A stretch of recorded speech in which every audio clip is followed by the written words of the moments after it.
Inform the people who are in your life that you have the most important relationships with. Mm, Inform them of your vision. Now, you may be saying, "What?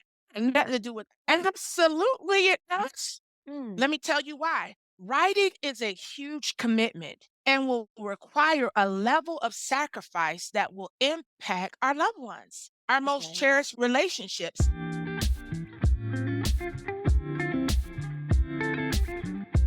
Welcome back to the Entrepreneurial Leap Podcast. Today we have Octoryia Robinson as our co host. Thank you so much, Octoria, for joining us. Can you please tell the audience a little bit about you and what you do? Certainly. Thank you so much for having me. I'm super excited to be with you guys. Again, my name's Octoria Robinson, and I am the owner and lead coach at Dream That Big Publishing. We are a community for nonfiction authors to be nurtured to the point of prospering. We work primarily with authors who are working to complete their first book, and we help them not only complete it, but we also help them to find success in the market. It's amazing. I've heard a little bit about your story, and I know you, of course, because we've worked together. And I love what you do in the community, and I love how you push other people to greatness. So I want to know just a little bit about what motivates you to serve so selflessly and compassionately. 'Cause I see it. You are very compassionate about what you do. Honest to goodness, I would have to say it is my own personal journey. I feel like the process and the way of me coming into my own success has really sensitized me to the needs, the pains, the struggles, both mentally, emotionally, and physically, that an entrepreneurial and an author goes through to get their dream to manifest. So take all of that experience and I put it into this passion to serve and inspire and motivate others because I feel that if after 10 years of me running away from my dream, I could bite the bullet, overcome my fears, and get out of my head and find success, I believe there are a ton of others who desire and just need that support to do the same. You know that it's in your heart. You're like, I need to push other people to do what I'm doing. And why not? You're the perfect person to do it because you've been there, you've experienced it, and you can guide them along the way. It's kind of like you going through all of the hiccups and you're telling them, okay, I've done this so that you don't have to go through it.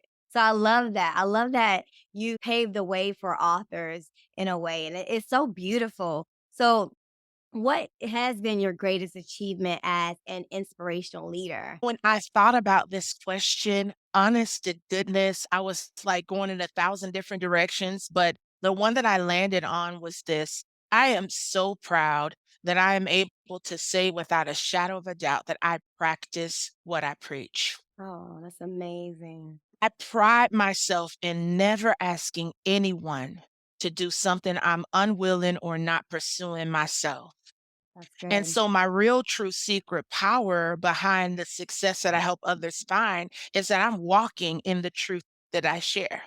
That's good. That's really good. So you can't say I haven't done it because you've done it. As I said, you paved the way and you can't lead anyone without having the experience. Mhm. So that's beautiful. So what's been some of the biggest lessons you've learned on your journey as an inspirational leader? Ooh wee, guys, this one right here, I hope you got a pen and a paper rather. Many of us want things. Many of us want new levels of success and we desire to attain it like quickly or fast. Yep. But what I have learned is that in anything that's from authoring to building a business, you have to be intentional before it becomes natural. I love that. I have learned the hard way that in order to form habits, disciplines, and success patterns needed to attain your dreams and goals, you have to be intentional, not just at the beginning of the year or the start of a new quarter, but you have to be intentional every single day if you're trying to form a habit in support of a desired new place of success. That is so true. So tell me, what does intention look like to you? So how can someone be intentional in their act? How does that look for you? To me, intention starts with a choice. It's a Yeah. decision. It's making a decision. Say, for an instance, you have a goal to write 500 words a Hmm. week. What intention looks like on a daily basis is deciding to write the 150 words that you committed to that will lead to your end of the week goal taking place. See, guys, most things that will lead to us attaining success in an area are not complicated. They require disciplines and daily decisions to do what it is you said you were going to do, even when it's tough, even when you don't feel like it, even when it's not a great day, even when other things are going on in your life. Intention can show up and say, despite all of that, I am making the decision to write, to work Yeah. out, to Right. build, whatever it may be. I love that. So would you say that the two ingredients that require intention are discipline and decision? So you got to make the decision to do it. You have to be disciplined to actually execute it.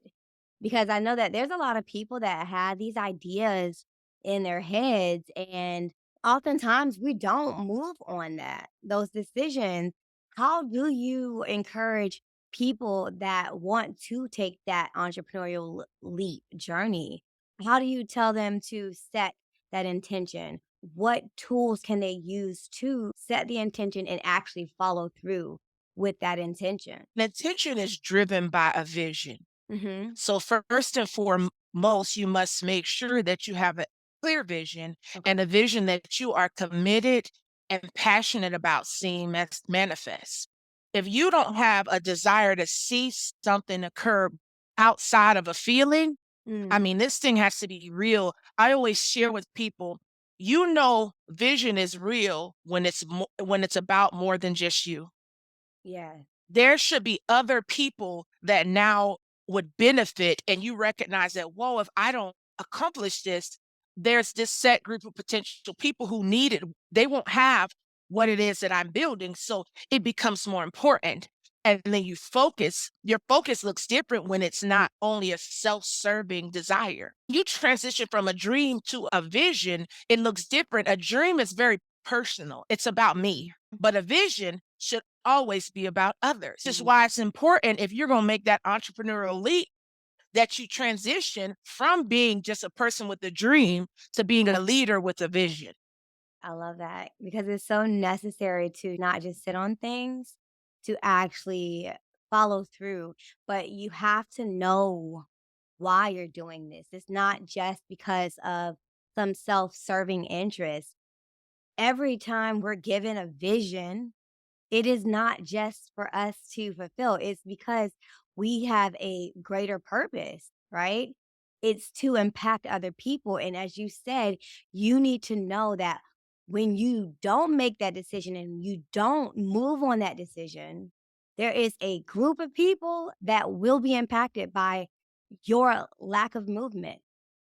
Well, Not so only. people, procrastination is a very selfish decision we make. Mm, And most they cringe because they're like, "It's selfish." But I'm here to share with you, if you are procrastinating and you believe that you have a vision, that is a selfish decision that you are making. And ultimately, there are potential people out here in this world, in the market, that are not able to obtain what could be available through your gift, your talent, your idea, your product, which is why there should never be any room nor excuse for a person with a vision to procrastinate. So what about the people that do procrastinate, right? We do it in some aspect of our lives. And I often find that the root cause of that procrastination is because we're blinded by fear.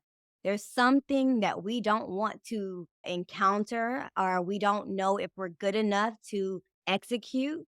So how do you think that many entrepreneurs can push past that block of fear to actually serve their community? I know I'm gonna sound like a broken record, guys, today, but the way I was personally able to overcome procrastinating is when I stop. making things about me. A Mm. huge reason why I procrastinated in the past was I had an issue with trying to make everything perfect. I wanted every dot, every I dotted, every T crossed, and any other thing that was supposed to be done. I had it in my head and I would keep pushing the completion date out further and further and further and further. Eventually, things were not getting done. I just had a whole big long list of unfinished things. Yeah. Why? Let me tell you how you know that this is something you have to overcome. It's because, think about it. The only reason things that go unfinished is this reason. It's because you've made a decision that it's not good enough. Mm. The market hasn't. You haven't even given them an Oh, opportunity to review it. yeah. Only you, yourself, and more of you. So, what you're really saying is, I don't value what I have enough to give it an opportunity within the market for it to become what it was created to be. I always tell authors this: people don't buy perfect books, they buy published books. Oh, wow. And published That's books true. don't become books that make a difference in people's lives until you get it out there and be what? Willing to experience feedback, Mm. failure, and be willing to evaluate and grow. You and I don't have what it takes to make our message, our product, our service, everything it needs to be without the input of others. So I would encourage you: stop accepting procrastination as something that you just do and begin taking action, because that is how you're going to grow. You're not going to grow by a list of things that you're waiting to Right. your eyes say it's good enough. You're going to grow when you start getting those reviews and you start getting the feedback, good or indifferent. And that's how you'll build an excellent product. That's so true. So I want to talk about your experience with authors and have that conversation about procrastination because while you and I both know that we do it, how do you coach the authors that you work with away from procrastination? Because I feel that a part of it is, like I said, fear. And another thing, and you said it best, you cannot really know how well the product or service you're offering is until you receive feedback. You haven't even gotten to the phase of being rejected by the public because you haven't even put it out there. So and it's true because oftentimes we just sit on projects and we say, well, I don't know if it's good enough yet. I want to wait until it's perfect. But then that goes into fear, procrastination, and also the imposter syndrome. We don't think that we are good enough to publish whatever this work is or to even offer this service. So, how do you have those conversations with your authors about that? Because I know they are experiencing that. We all do as entrepreneurs.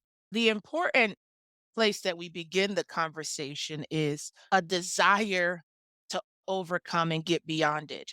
Mm. If you are content in procrastination, there is absolutely nothing myself or any other coach, mentor that we can do. Mhm. If you're not ready to face why you've been procrastinating and ready to make some different decisions to overcome it, then it's pointless. So we always start with inviting that author into the understanding by creating a level of self awareness about them understanding these are the things that have been stopping you from achieving your goals. What are you ready to do about it? Yeah. See, procrastination is not something I give you tools to overcome. Mhm. I know you're going to be tired of me, but procrastination is something that you overcome with daily decisions. Mm. You and I have a decision to make almost every hour on the hour. The issue is that many of us don't make it. Yeah, And as a result of not making decisions, we allow life to just happen. we do.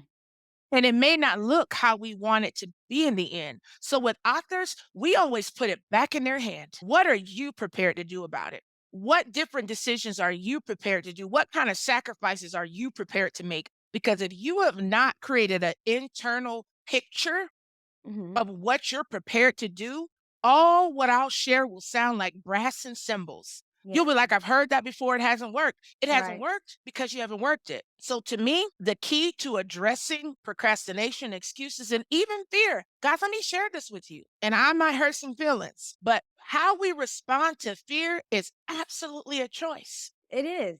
It's how and I'm a person that I have been through trauma, abuse, rejection Mhm. on a whole lot of levels. But yet I'm a 40, almost 41-year-old woman in a position, considering my whole history, that I can make a decision that reflects where I want to go or Mhm. where I've been. So we cannot weaponize fear and use it to destroy our future. We've got to Um, become courageous yeah. and really generally believe in our visions and pursue it no matter what we see. You know how many times I put information out in the past and I get no likes, no comments, low views. Does that mean I stop? No. Absolutely not. That means Right. I keep going, I keep adjusting, I Sure. figure it out till it sticks. But if I allow the fear of all that potential rejection or perceived rejection to stop me, guess what? All I would be is a person with a whole boatload of ideas and no results. That is true. That is so true. So when your authors come to you, are you expecting them to have the right mindset at the very beginning of signing up as a client to be a successful author? So mindset does matter, right? To me, in anything we approach, whether it's writing or starting a business or something else, it begins in your mind. Yes. Absolutely. Now, in response to your question, we don't expect them to have this mindset, but we do expect them to be open to Open. receiving and growing in the mindset for success. Absolutely. That's true. Here, we're a nurturing system. We take our time with authors, but we cannot help someone who is unwilling to do the work to help themselves. Right, because you can't change people. You know, the story goes or the phrase goes, you can lead the horse to water, but you can't make them drink it. Mm, And it's true. You can coach someone, you can tell them, you can pour into them and tell them they're capable, but you really cannot make them publish that book because if they don't feel that the words that they put on that paper are going to be received by the masses in the way that they should be, then it's something within them that they have to redevelop and process and get through because that's a block. When we're mhm. often blocked by fear. And I love that you coach them at the beginning of the relationship. You're saying, hey, you need to come in, you can do it. These are the tools that you can use to be successful. And we're here as a support. And I think that really does help in anyone changing their mindset, knowing that they have a support system in you and your team to develop a book. Because a book is a huge thing to develop. It's not just writing a manuscript, it's a lot that goes into it. And it takes a lot of courage because there are different elements to that book that you're going to have to believe in yourself about. And it's not just the words, it's even the cover, it's the decisions about the topic of the book. It's still about the belief in yourself. And I love that your team does, tap into that for sure. I think that's beautiful. So, can you tell me just a little bit about the strategy that you use to make sure that they reach their full potential as authors? Yes, I can. My mentor always tells me this. He says, things don't end wrong, Octoria, they start wrong. Mm, So we pride ourselves in making sure that when we're afforded the opportunity, we assist authors to start well. I love to use this Stephen Covey principle. mhm. It's begin with the end in mind. We Oh, help authors to get that big picture vision because mm, at the end of the day, a book is a tool to achieve a goal. And if you don't know what the goal is, whether it's to entertain, to uplift, to inspire, motivate, educate. If you don't know the goal, then at the end of the day, all you'll have is a book that you struggle to sell. So we mhm. focus on big picture from the very beginning. In fact, we do so before you actually begin writing. And I like to say we give authors 6 steps to begin their process towards writing, because writing is just a piece of the journey. Yeah. But getting prepared to write is what fuels the power of what we write. I always tell authors, before it's a word on paper, it's a thought in your mind. Right. So the first step that we give authors is inform the people who are in your life that you have the most important relationships with. Mm. Inform them of your vision. Now you may be saying, what? Nothing to do with, and absolutely it does. Mm. Let me tell you why. Writing is a huge commitment and will require a level of sacrifice that will impact our loved ones, our most Okay. cherished relationships. And here's the thing, guys. When you make that transition for a season to write, transition itself doesn't leave people behind. People leave people behind. And in order for your family or friends or loved ones to transition smoothly with you and as a celebrator of your goal, you need to have a conversation. Share with them what it is that you're endeavoring to do, why it's important to you, the difference you desire to make. You're not per se asking for their permission, but Right. you do need their support and understanding, so that will not become an unnecessary roadblock once you Mhm. begin writing. The second step is set a published date. Oh, yeah, I ain't playing. Why? Because things without a vision to get done won't get done. That is true. Even before you write, we encourage you, begin to think about when I want to see this done. January 11, 2024. It is our recommendation to never, in writing, to set a goal longer than 6 months, because Okay. the statistics share that goals in writing that are created longer than that typically don't get done. So we try to encourage authors to set a date within 3 to 6 months of their decision to actually begin the writing process. The third step is create a budget. Oh, Oh, yeah. I'm here to tell you guys, it is not only an investment of your time, talent, energy, but it's also an investment of your money. There are things that you have to consider outside of the physical process of mm, writing, editing, branding, marketing, etc. You want to create a picture of your vision in numbers, as clear as you create a picture of your vision in words. that I love that. The fourth step is research authors that you admire. Okay. Why? People out there doing what you desire and they're doing it well. Why do you need to learn the hard way? I Right. cannot tell you how many authors have been like, oh, I'm afraid if I read such and such work, it's going to contaminate my Wow. creativity. Are you serious? You're Really? not writing good Never. books if you ain't reading good books. Okay. I'll say that again. You're not writing a bestseller if you're not reading bestsellers. That is so We true. can research and learn from others. Who are they trying to reach? How are they reaching them? What are the reviews saying about their work? How are people being impacted? That will help strengthen you as you begin this process of writing. The fifth Love step that. is you want to define your audience. Who on earth are you trying to reach? And let me breathe and make sure I explain this as clearly as possible. Don't say women. I want to write to women. That is so broad. You're going to get lost in the sea of books in the Mm. market, and no one's going to find value in your message. You need to define that thing. Women who are 30 to 35, who've been divorced more than one time, been living single for over a year, who are desperate to find love again. That is a different definition from women. Why? Because who you're writing to will determine how you write, what Yeah. content you share, and especially as a nonfiction author, what part of your story, your journey, your wisdom, your expertise you would share. I always tell people this, guys. I know I've been saying I always tell people this. I always tell people a lot. Our journeys are for us, the things we've been through, the lessons we've learned. It's for us. But what we write is for others. And you cannot Um, write in a way that will benefit others if you don't know who you're writing and what they need. The mm, sixth step is determine the value you want to bring. What difference do you want to make in the life of that woman who's been divorced for over a year and is desperate for love? How do you intend to do it with content?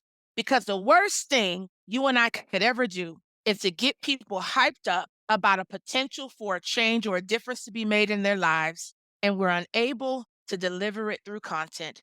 And I'm certain you have read a book where you were all gassed up and then you got through the first few pages or maybe even the first few sentences and you're like, where is this going? That is the result of not knowing who you're talking to, not knowing what they need, and having no real plan with your content to write. Those will be the first 6 things that we work on any author with before we actually start writing. Oh, I love it. I love it because, the very first step that you provided was contact your family, let them know what you're doing. And I think what we do is, you said it, not to ask for permission. Because oftentimes when you approach people, they think that you're asking for advice. And that you have to probably preface that conversation with that I'm not asking for advice. I'm telling you, this is my decision because that goes back to intention. This is my decision. I am going to write a book and I need your support. And what does that look like to you? What does support? And it can look like different things to different people. It could be monetary support. It could be just giving me the time and space to delve into this venture. You have to really decide what type of support you need from those people because without a successful project we need a village, right? And how do you do that? You tap into the people that's close to you. So I do love that. It's so necessary, but the most critical thing that you highlighted was not to ask for permission. And even in those times when you're having those conversations, I would even add this because I've experienced this as an entrepreneur. When I'm expressing my desires to my friends, specifically friends, they do often put their limiting beliefs onto us, and they try to play it, and it's probably unintentional, but they're planting seeds of doubt because they could never fathom writing a book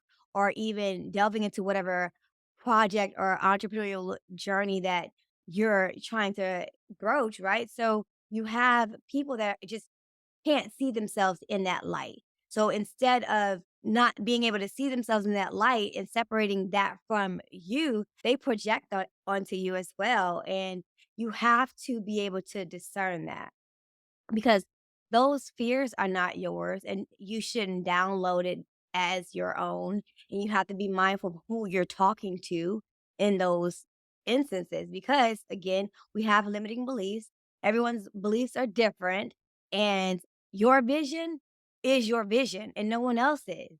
So I just wanted to add that little 2 cents because people will try to rain on your parade. Have you experienced that, Octoria, when you have shared your vision to other people and people are like, "Nope, I don't think that's a good idea." But Oh, nobody says, yeah. I love my daddy, and he know I tell his business. But when "Ah, I told him I wanted to do what it is I'm doing now, he laughs at mm, me, literally, yeah, like, from the belly laughed. And I knew what that meant was that he thought it was a joke, he didn't believe it would go anywhere. But the best advice I can give you when you experience this is what I told my 8-year-old daughter at the time when she experienced someone call her a really unkind word. And mm, she came home and she was just like, Mom, what am I to do? They said this. I said, Sanaya, people have the right to think and call you what they want, whether we like it or not. But you have the responsibility to know who you are. yeah, And that's what I would say to you. Despite what people may say or think or try to project, the responsibility to know who you are is yours. mm, Responsibility to know your potential and your capability, it's yours. yes, You've got to own that thing in the face of the most fiercest laughs, heckles, rejection, because that is the power to move forward. Is when we know who we are and we know what we're capable of. That is not anyone's responsibilities other than ours. mm, Ours. And back to what I said, guess what, my friends? That's a decision. It's a decision to believe in me. It's yeah, a decision to believe in me enough to know that I know my dad's gonna laugh, but he is right, important to me. He needs to understand this next phase in my life, and I'm gonna share it with him anyways. I'm not gonna run. I'm not gonna avoid him. I'm gonna stand in my identity, and maybe he can't see it yet, but he'll mhm, see it. And guess what? my friends. My dad is one of my number one supporters now. He's blowing my phone up, trying to figure out what I got going on. But it began with a laugh. Yep. Listen, I tell people all the time, don't worry, I'm going to show you. I don't have to tell you, Imma show you. I had in law school, I had decided that I wanted to pick up my camera back up and start shooting photography, and I had someone tell me, "Why don't you just pick one? Choose a thing, photography or law. Pick one. You're doing too much." I said, "Why can't I do both? And why isn't it a problem for you?" Right? Because many people will tell you to choose one, and you don't have to. Just show them that it can be done. You have to be the walking example to show other people that things are achievable, right? Because if not, then everyone's going to keep on having these limiting beliefs and they're going to keep on projecting it onto other people. So I I have to share really, this with you right go here. ahead. Because as you were talking, this thing hit me like a river. The impact of other people's words is actually a reflection of what we believe. Yes, it is. The, Absolutely. the impact of what people say Mm. is a reflection of what we believe about ourselves. And So if how you someone react to that is also a reflection of how much you believe what they say. yes. So for me, if you find yourself in a disarray after someone says something unkind about Mhm. a vision that you shared with them, Believe it. that's an opportunity for you to grow and work internally on believing in yourself in that area more. That's not for you to get mad, disconnect, cut them off. They actually highlighted an opportunity that you find Yep. within yourselves because trust me, when you start writing, going back to books, guys, that is a whole nother level of pressure, mental energy, creative energy that you Mhm. have to still produce under. So being able to deal with some of those internal areas of disbelief on this side is super duper important. So I'd be like, okay, that's an opportunity for me to grow rather than me become discouraged by what someone else feels about me. Absolutely. And you hit the needle on the head.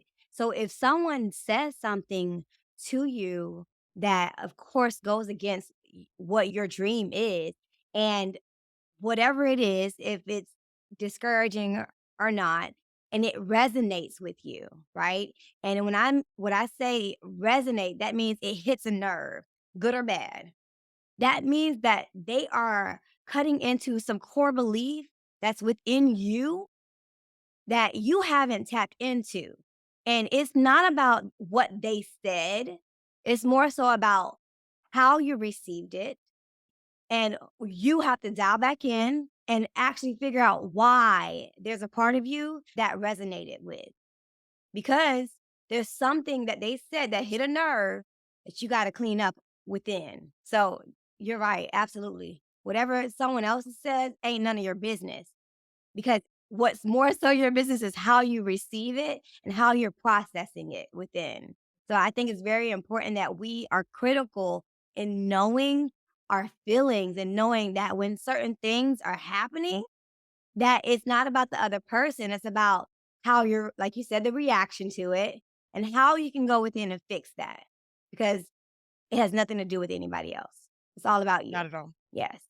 I love that. We're on the same page with it. Mindset matters.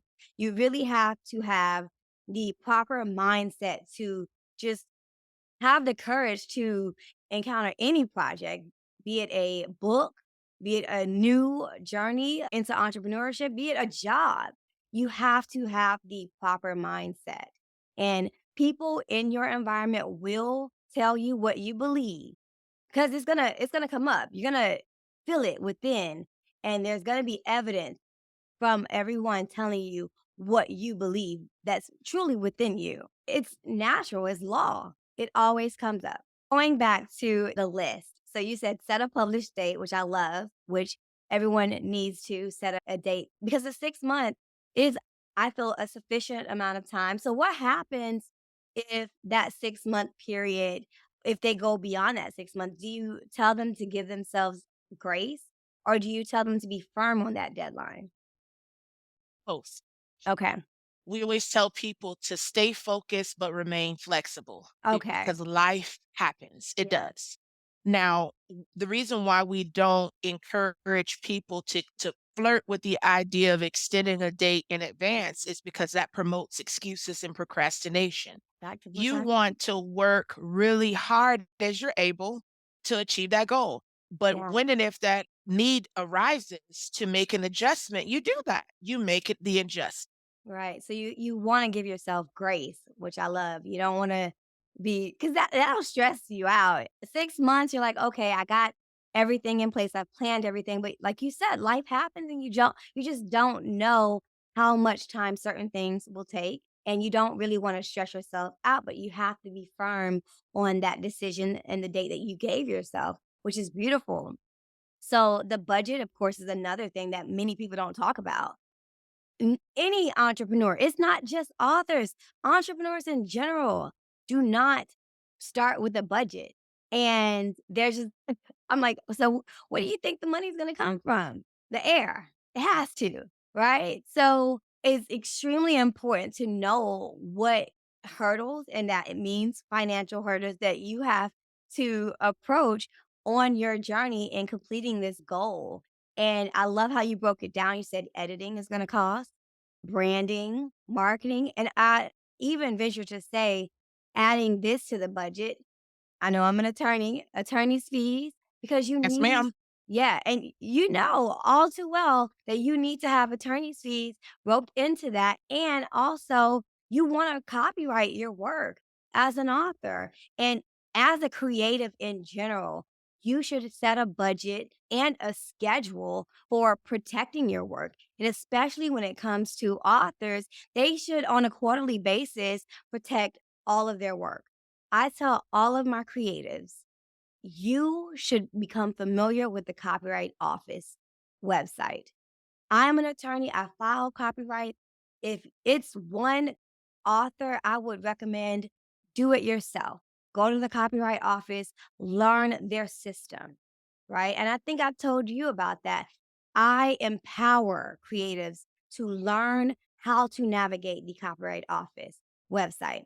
However, I do not empower those same creatives to do the same thing with the USPTO. The Trademark Office is a whole nother beast, and you want to make sure that you have legal counsel, which is why I say set that budget for your attorney's fees because you want that broader protection under copyright law and trademark law. Because in the event that someone comes in and steals your book idea and takes your manuscript, you have the built in budget for your attorney's fees so that you can sue them. You can call your attorney and say, hey, Shawnette, this person stole my manuscript. I need to sue them. You're not scrambling at that point and having to find money to sue someone because that takes away from your creativity. And it also then further impacts your money, the flow of money that you're bringing in. So I love that you tell them upfront,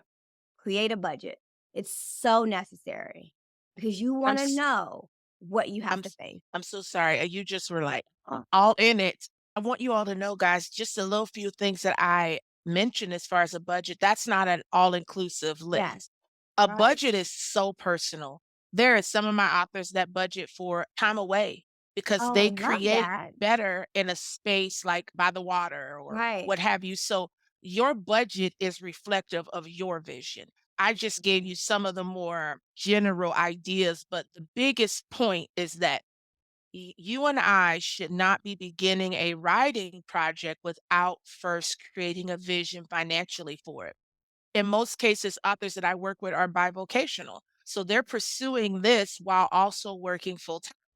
So Mhm. there are bills and financial commitments Mhm. within their family that may Right. need to be considered, which is why that initial conversation is huge, especially for my married folks and those with Right. children that they still have financial responsibility to. You've got to look at Right. not just the budget you're creating for this, but how will it affect your household budget? Absolutely. So let's talk a little bit about your experience with as an author, because you sit on both in both seats, right? You're an author and you coach authors, but you have your own experience and your own entrepreneurial journey. So I want to tap into that a little bit. So we've talked about how you help others, but how have you set yourself up for success? Because you have had that experience in needing to protect your intellectual property as well. Oh my goodness, guys. Can I first say that I learned the hard way? Uh, Unfortunately, like Shawnette said, I was one of those entrepreneurs that just moved so fast. I wasn't thinking about the legal aspect of protecting my intellectual assets, and I'm just out there and about and doing it how I feel it. Now, thankfully, I didn't run into people stealing my idea, but I did run into contractual issues mm, with doing work with people and not setting things up on a contract level clearly.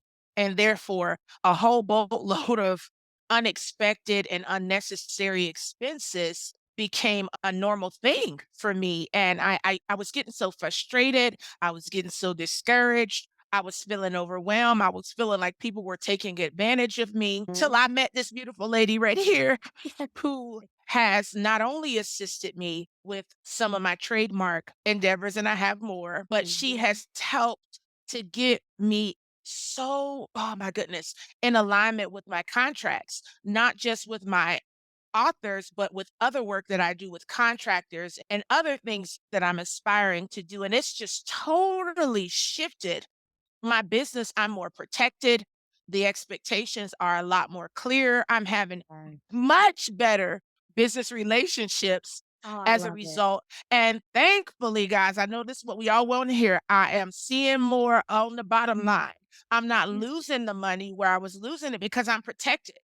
And I can Yes. stand firmly on things like I'm not going to do this because we Mhm. agreed, Yes. or I'm not paying for this because we agreed.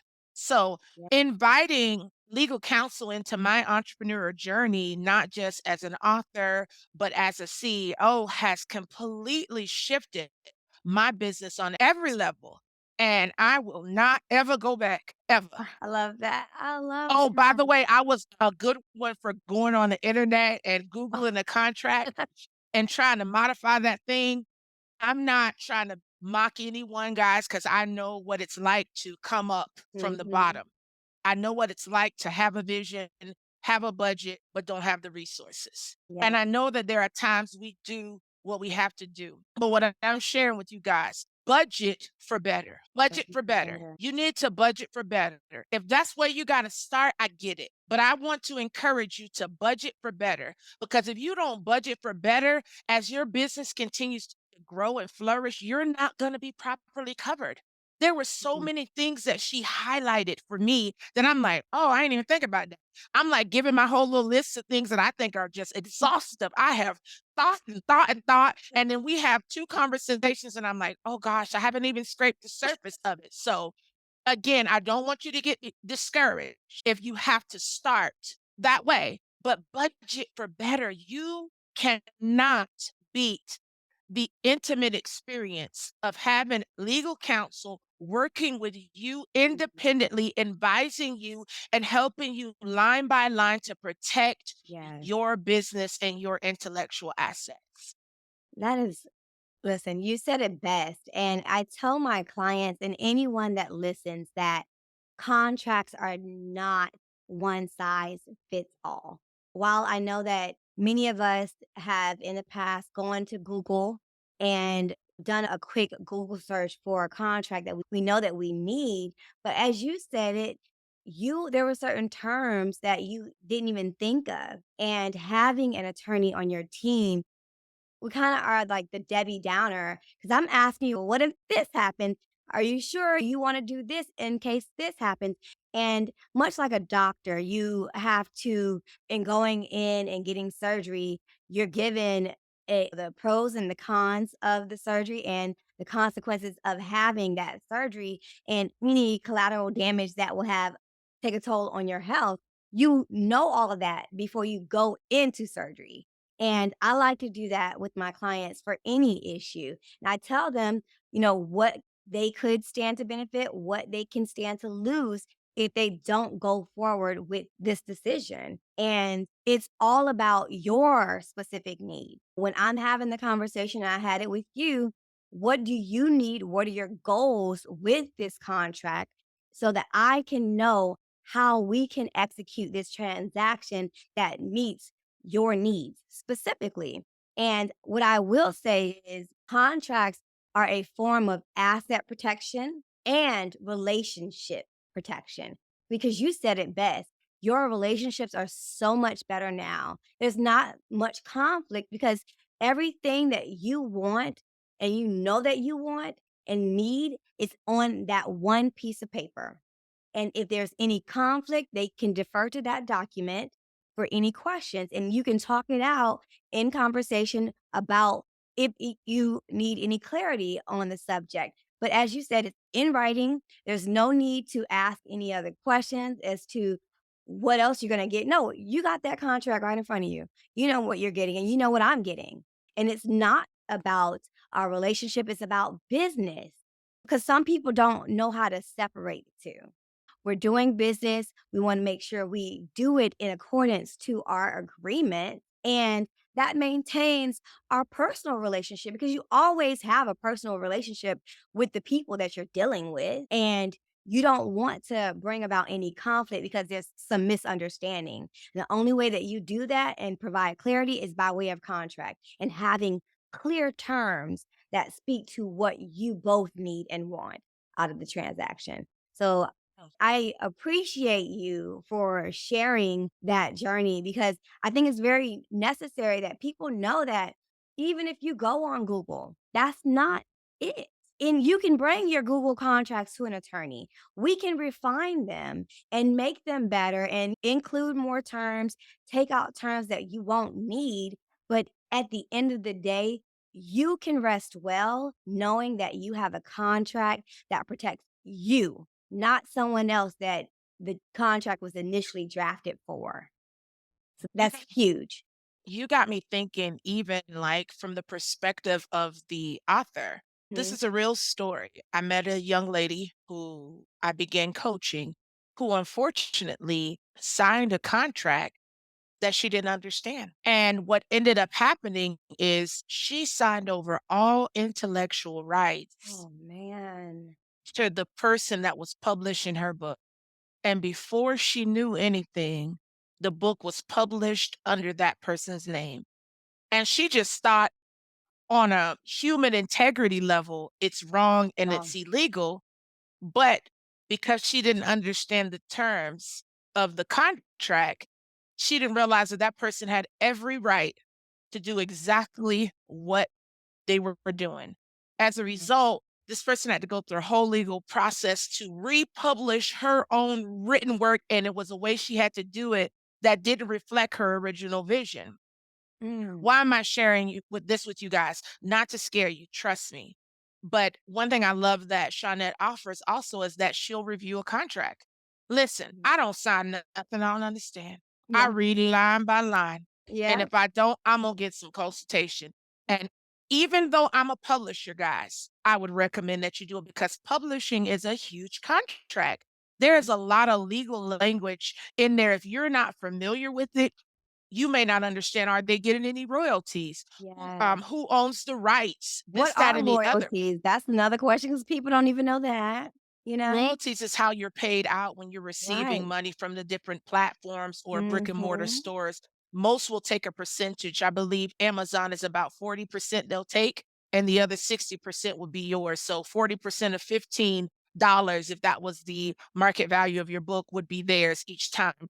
But what you don't know is that some publishers will take an additional amount of your royalty. So you may think, well, Amazon's taking 40, I'm expecting X amount of dollars. And then when you start getting your royalty checks, they're less than what you expected. It's more likely you need to make sure you've read the terms of your contract correctly and or consult an attorney Yeah. because if you are serious about becoming a best-selling author who influences people all around this world, please don't sign a contract like it's just something between you and your best friend. Oh my gosh. It is a serious legal document. Yes. And again, personally wouldn't be offended by a client saying, "Hey, I'd like for my attorney to review this." I would respect it Yes. because I understand that this is an important decision that you need to make.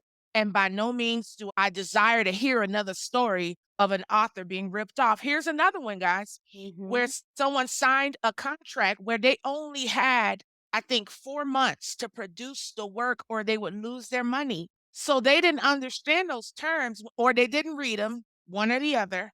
Yeah. And so 4 months came about and they're getting this dissolvement of relationship with no product. They're like overwhelmed. Yeah. Those are all pieces within contracts that are there to protect the publisher. But as an author, you need to understand and make sure you're in agreement and you can fulfill it, but you can't get in agreement with something you don't understand. That is so true. One common misconception is that ignorance is a defense in law, and it's not. Ignorance is not a defense in the law.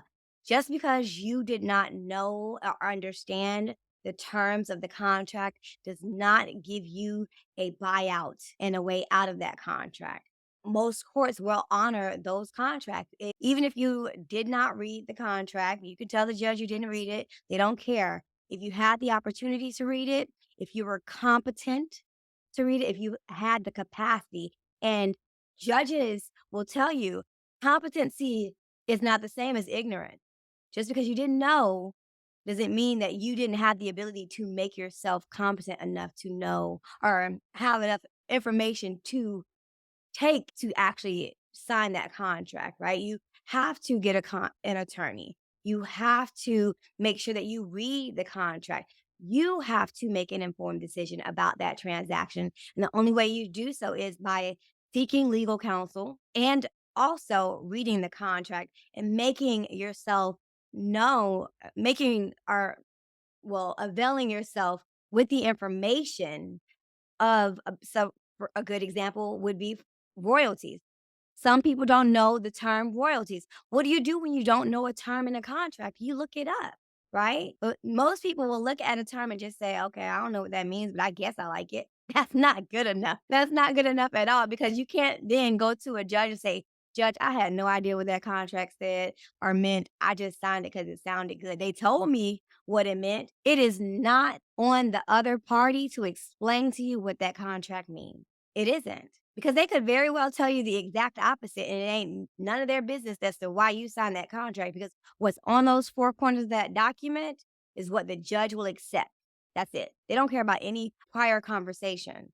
And it's very critical that you understand what you're signing. And I love that you said, I don't care if you go and get an attorney. I will respect you more because people do not do that because they see deals, they love it, it looks shiny, and they want to just sign it right away. And that is probably by far the worst thing that you can do because you don't have the time or the knowledge to understand what you're signing up for. So I love that. And you, as a service provider, is saying, I will respect you more to go get that contract review. I love that because most people don't do that. They always try to rush other people into signing contracts, and you give them enough time and grace to do both. Read the contract and go get advice. That's necessary, especially in business. So keep doing that, Octoria, because that speaks to your heart. That speaks to you being compassionate about what you do and not just about making the money. It's you want your authors to actually be educated authors, educated in business, the business of writing a book and having that book published, not just writing in general. So it's very needed to have people like you in business because there are other people that will and have taken advantage of other people's ignorance. So you don't do that. I want to talk about your trademark journey a little bit. What has been your experience with getting protection of your brand? I know that you have a few things coming down the pipeline, but can you talk a little bit about why you chose to start your journey in protecting your brand and how has it been for you in this time? Well, I think it's important to understand that me getting started was a very scary thing. And it had nothing to do with the legal team or anything like that. I think I thought the best way to protect my idea was to keep it a secret. Yeah.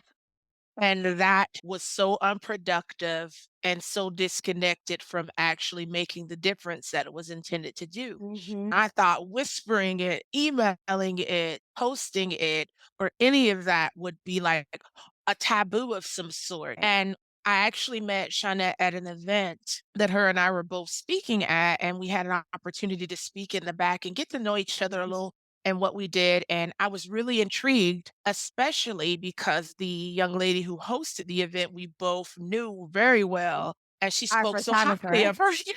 And so I was like, okay, I'm gonna give her a try. And Shawnette will tell you I met with her and then I went ghost for like a good long time because I thought my secret power to protecting my intellectual asset was keeping it a secret. But once I got more serious and I began to understand the value and just how special it is, the things that I was wanting to create, I began to self educate Mm. myself a little in the trademark industry. Because I'll be quite honest, I thought I knew and understood what Right. it was, but the reality is I didn't. Mhm. And once I got some more basic information is when I reached back out to Shawnette and said, I'm ready. Because I understood based off of the information that I had attained that you protect things that you care about in business legally, not personally. Yeah. I had to go about it the legal way in order for it to carry the weight of being protected in the market. And so we got started. What I loved about the process is that it was challenging, number 1. I thought I was clear, I thought I understood what it was I was trying to trademark, but the process actually walked me through and required me to get a lot more focused Right. and more clear and concise in the Mhm. expression of what I wanted to, trademark. I was real broad, and I thought it was Yeah. so unique, and they're like, Yeah. no. No. Imma need you to make me Hone understand in. why this is something different from me saying burger." I love that process, and I love the access that we got to Shawnette to meet with her, to review, to ask questions, which is really, really, really, really good for me, and thank you, because I'm a person that moves more smoothly when I understand, and she Mhm. really took a lot of time. I think for even maybe one of them, we had a couple of meetings because when she completed certain things, the team signed it over to me, and I said, "Well, that doesn't make any sense." So I was able to go back, and I felt like I was empowered and informed and guided the whole journey. I didn't feel like I just had an attorney that did it for me.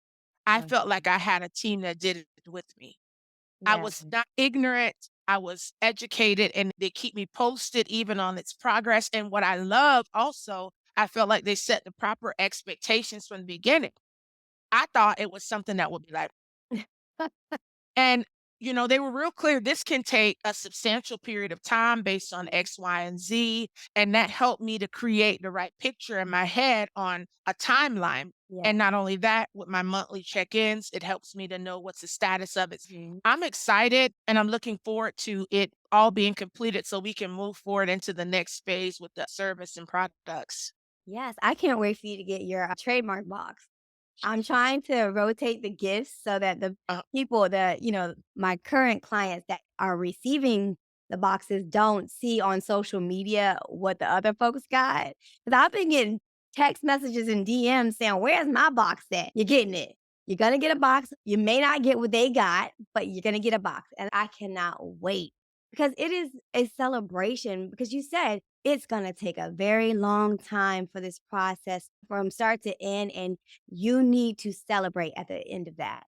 And I love that. So you said that part of it was, of course, us setting expectations because you had no idea that this trademark journey would be just that, an actual journey. And it's extremely a long time for them to even touch the application and to even get a actual trademark certificate is even longer. A part of the process that you highlighted was it made you focus, hone in and dial in on what your service offerings are. Because a lot of people, when they start their business, they just want to start and do in different industries and different categories. And with the trademark office, they say, okay, you can exist in several categories, but baby, you're going to pay a pretty penny for each category. And I tell people it's like playing Monopoly. You want to land on a space, you got to pay a fee. So you want to monopolize several different industries, you have to make the decision as to what industry you want to monopolize. And if that's going to be all of the industries that you exist in or that one primary industry that you exist in, that's the decision that you should make. But we have that conversation with the client and we tell you in that moment, hey, you can exist in all two or three, or you can exist in one and we can wait till later. It's all about the person's budget again, because we have to make sure we have a budget when we are taking these journeys and we have enough room to in our budget to protect the entire part of our brand and not just a portion. And I love that you highlighted that because it's very necessary for people to know that when you do make the decision to get your brand protected, that there is going to be a focus on your services or your goods. And you have to determine what's going to be your primary focus to protect, or if you're going to protect it all at the same time. So it's very, very good because a lot of people don't know that. And you said it right. You're like, what the heck is this? What is this application? Because you looked at the draft application, you're like, what the heck? What am I looking at? Right. And that is a part of the conversation that we have to have with clients. We're breaking down the application, explaining to them what they're seeing, because it's not just us data entering, but we're actually creating a strategy for you with that application so that we can create a picture to the USPTO that you're offering these services and this is what it looks like to your consumers. And my goal has always been, and I think you probably experienced this, is that to never treat my clients as a number. And I don't ever want to get so big that I'm drawing in thousands of clients a year. And there are attorneys that are called trademark mills where they just do trademark, but they don't know their clients. They don't know what their clients are doing. They don't share in the wins and the successes of those clients. I'm on your social media all the time. I'm stalking you. Like, I see you, girl. I want to always be a part of your journey because I do have a heart for entrepreneurs and I never want to get to a space where I'm only treating you as a number. There will always be an opportunity for clients to be able to call me and actually get clarity on what we're providing them, any service that we're providing them.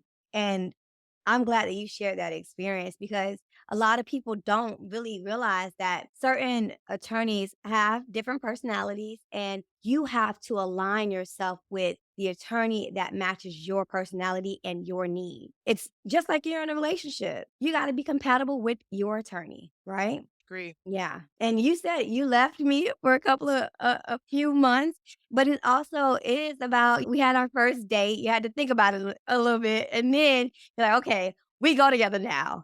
So now we go together. I all of my clients are for lifers, and I am for lifers with you guys. I will always, always support your endeavors, and I wanna always sit at the front row watching that success because I believe in you guys. Y'all always encourage me. Every time I see your social media specifically, I'm like, if Octoria is doing it, I'm doing it. I'm gonna turn on my camera. I'm gonna do something today. Cause why not? Right. And keep encouraging people through what you're doing. Cause we see you, I see you, and I'm always encouraged with what you're doing. Thank you. Always. All right. So let's round this out because I know we can talk forever. Okay. So, what is one last piece of advice that you would like to give to anyone that is making the decision to take the leap into entrepreneurship? I would say never build for affirmation, build from affirmation. I love that. Success will not build confidence. Self belief will. You believing in yourself enough to take the risk, having courage enough to know that the value that I'm bringing is worth that sacrifice and worth anything that I might need to experience. But again, I'll say, don't build for affirmation, build from it because you start worthy, you start amazing, you start valuable, you start powerful, and anything you experience after that is just the overflow. Yes, that is beautiful. Thank you so much, Octoria, for joining me. And we have to have you on again. This is going to be a regular thing where I invite people like you, clients like you, back on to share their knowledge and their journeys because this is not over. Your journey is just beginning and you've got millions of dollars to make. And I'm just here watching the success. I love it. So thank you again for joining me. Have a wonderful, wonderful day. Bye-bye. Likewise.